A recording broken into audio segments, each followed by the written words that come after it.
자, 두 번째 영양 진단 보시면은 종합적 판단이라고 되어 있죠. 그래서 진단 보시면은 자, 여기에서 발견된 영양 문제 원인, 증상 등을 고려해서 문제점을 찾아낸다, 도출한다 라고 했어요. 그래서 여기에서도 임상 영양사가 독립적으로 중재할 수 있는 영양 문제를 규명하고 기술하는 것으로 의학적 진단과는 별개로 이거 적어 놓으실래요? 체크 좀 해놓으세요. 영양 영역에서 임상 영양사가 하는 거예요. 이쪽은 의사하고 상관없이 영양 영역에서 현상을 진단하는 것이다 라고 했어요.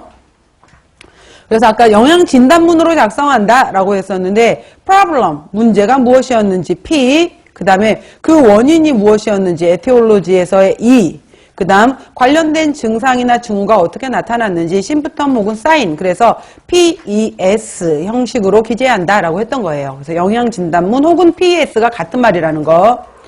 그래서 크게 이거를 섭취 영역에서 문제가 있었는지, 임상 영역에서 문제가 있었는지, 식행동 환경 영역에서 문제가 있었는지를 나눠볼 수도 있어요. 그래서 섭취 부분에 있어서도 여러 가지 뭐 경구, 영양, 여러 가지 뭐 섭취 에너지라는 것들 관련된 문제를 찾아볼 수도 있다라고 했고, 임상 영역에서는 뒤쪽에 상세 분류 보시면은 삼킴을 못한다든지, 씹기가 문제가 왔다든지, 뭐 이러한 것들을 찾아볼 수 있고요.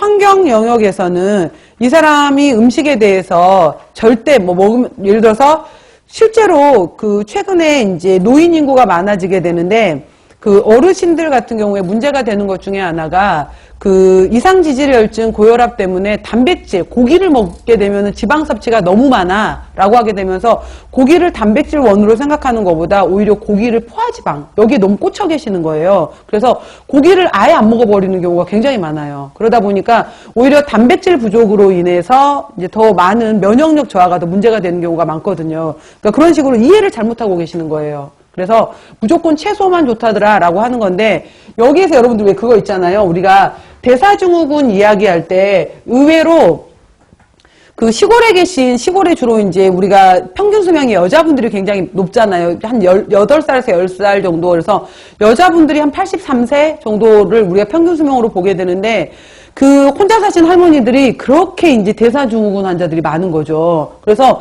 이분들 하는 얘기가, 아니 내가 고기를 먹은 것도 아니고 지방 음식을 많이 먹는 것도 아닌데 왜 나한테 대사증후군이래 이러는 거잖아요. 근데 이분들의 주식에 해당이 되는 것이 밥, 찌개, 김치야.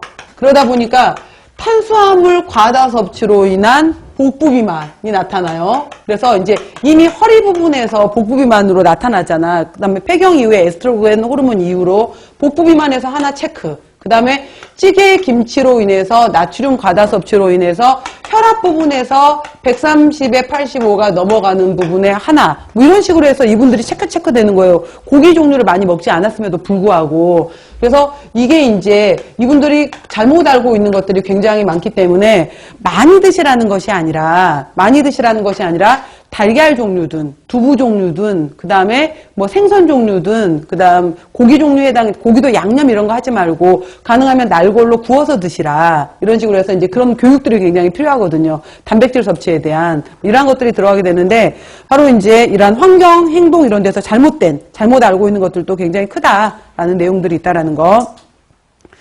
거기 아래 제가 다시 한번 이해를 돕기 위해서 problem, etiology, sign 이 부분을 PES 이렇게 나타나는데, 자, 문제 부분에 뭐가 들어가냐면은 이게 중요해요. 나중에 이거 문제 풀이 시간에 제가 응용하는 문제 하나 드릴 거예요. 드리긴 할 텐데 여기에 문제로 들어갈 수 있는 거에 기술할 수 있는 게 뭐냐면은 영양사가 해결할 수 있는 부분을 쓰는 거예요.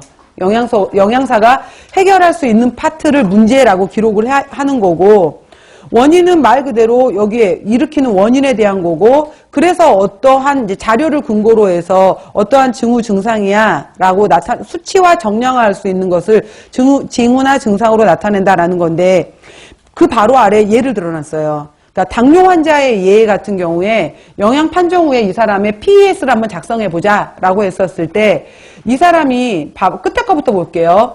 그 검사를 해봤더니 이 사람이 전반적으로 탄수화물, 단백질, 지방 섭취 비율에서 당질 섭취 비율이 75%가 넘네.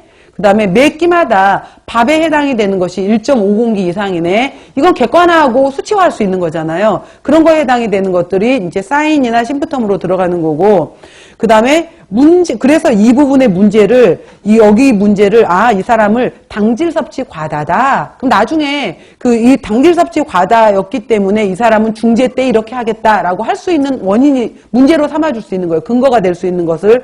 그러니까 영양사가 할 수 있는 것. 당질 섭취, 약간 뭉뚱그려서 써줄 수가 있는 거예요. 문제 부분은. 당질 섭취 과다다. 주 원인은 식품 영양 관련 지식 부족으로 당질 과다 섭취다라고 했는데, 여기에서 실제로 예전에 이제 제가 아셨던 분도 제가 영양사 일을 저도 했었거든요. 길게는 안 했어요. 짧게 했어요. 10년, 10개월. 짧게 하는 동안에 이제 참모님이, 여러 참모님이 지나가셨는데, 제가 제일 좋아했던 참모님이 계셨었는데, 여사님이 계셨는데, 이분은 음식을 진짜 잘 하시는데, 고기를 안 드세요. 본인은 다 고기를 전부 다 요리를 하시면서, 그래서 왜 안 드세요? 그랬더니 자꾸 소 얼굴이 떠오르고 돼지 얼굴이 떠올라서 먹을 수가 없다 이러는데, 건강진단을 받았는데 이분이 대사증후군이 나온 거예요. 그랬을 때, 복부 비만의 혈압의 중성지방 수치가 높아져 있었던 거죠. 그래서 저한테 이제 묻는 거죠. 선생님 봐라. 선생님도 맨날 이제 같이 있지만은 내가 언제 뭐 고기 먹고 지방 음식 많이 먹더냐. 먹지도 않는데 왜 내가 이 중성지방 수치가 높다고 나왔느냐. 이제 이걸 저한테 묻는 거죠. 밥 때문이에요. 밥만 잔뜩 드시거든. 밥만 2그릇씩. 밥에, 누룽지에, 뭐 떡에, 고구마, 감자, 옥수수 다 제가 좋아하는 거예요. 그래서 그러다 보니까 이게 이제 높아졌던 거였었는데, 그러니까 이런 것들에 대해서 알지를 못하잖아요. 그러니까 그런 것들이 문제가 되는 건데, 여러 가지 기전에 대한 것들을 이제 설명을 해줄 수가 있는 거죠. 그래서 오히려 이 간에서 중성지방이 많이 이제 축적이, 밥으로 인해서, 탄수화물로 인해서 축적이 되고, 이 만들어진 TG가 간 밖으로 나가려면은 단백질하고 결합을 해서 VLDL 형태로 해서 간 밖으로 나가줘야 되는 거잖아요. 그래서 간에 이게 이제, 그래서 이분이 TG의 지방간까지 이제 그때 진단을 받았었거든요. 내가 왜 지방간이냐. 그러니까 지방간 이러면 이제 지방만 생각하시니까. 그래서 단백질이 들어왔었을 때 이것을 밖으로 갖고 갈 수 있는데 단백질이 부족해서 그렇습니다. 라는 내용으로 이제 설명을 해드리는 거죠. 그래서 조금씩 드실 수 있도록 하는 걸 유도를 그러니까 교육을 시켜드리는 건데, 이러한 여러 가지 역할들이 굉장히 이제 중요한 거예요. 그래서 나타내는 건데, 자, 그래서 프로블럼, 원인, 증후 이거 한번 보시고요. 다음번에 다시 한번 할 거니까 일단은 넘어가시고, 그래서 이제 중재, 문제 해결을 위한 실행이다 라고 써놨어요. 실행이다 라고 해서 개인, 가족, 집단을 대상으로 해서 영양 관련 행동이나 환경이나 건강 상태의 긍정적인 변화를 목표로 해서 계획한다 라고 했어요. 각 개인에게 필요한 적절한 영양 중재를 계획하고 시행해라. 그 다음, 그래서 중재 영역도 4가지 영역이 있어요.